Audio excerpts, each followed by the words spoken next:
And what was your feeling on it? What do you think was happening? What was happening with Raquel? And then how did that lead into university?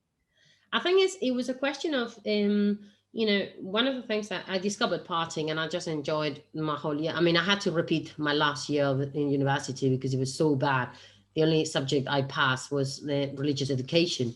And that was because I had been a Catholic all my life, really. So I knew it inside out. But it was, so then I realized after that I changed schools because I just realized that I couldn't just leave. I couldn't do this to myself. I was just wasting my life away.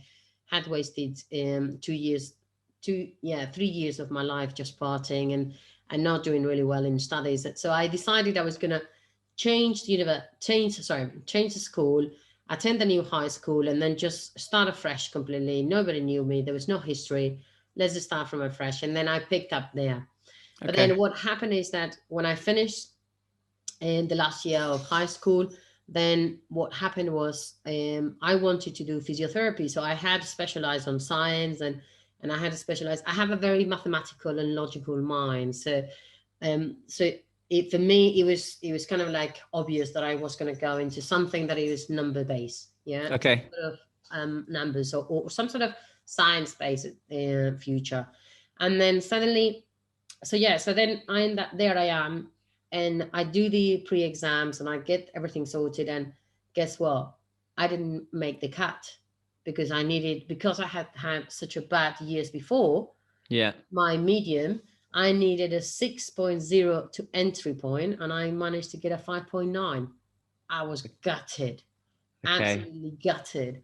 So obviously I took my chances. I applied for universities and I got into universities that were okay, local universities, couldn't go away or anything like that.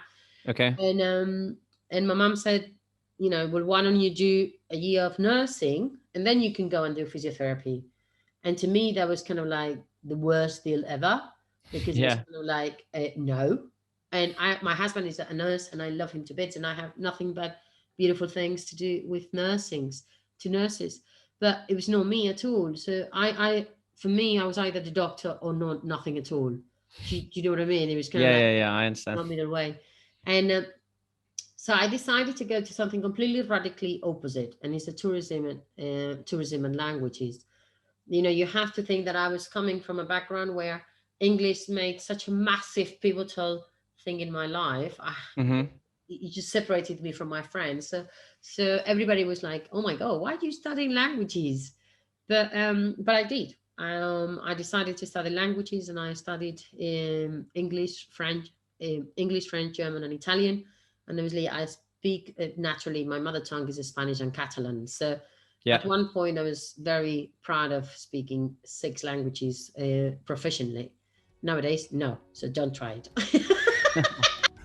And this is Raquel Queral. If you have any more questions or want to know a little bit more about how we work and how we can potentially work together, just drop me an email at thegreenlandlady@gmail.com.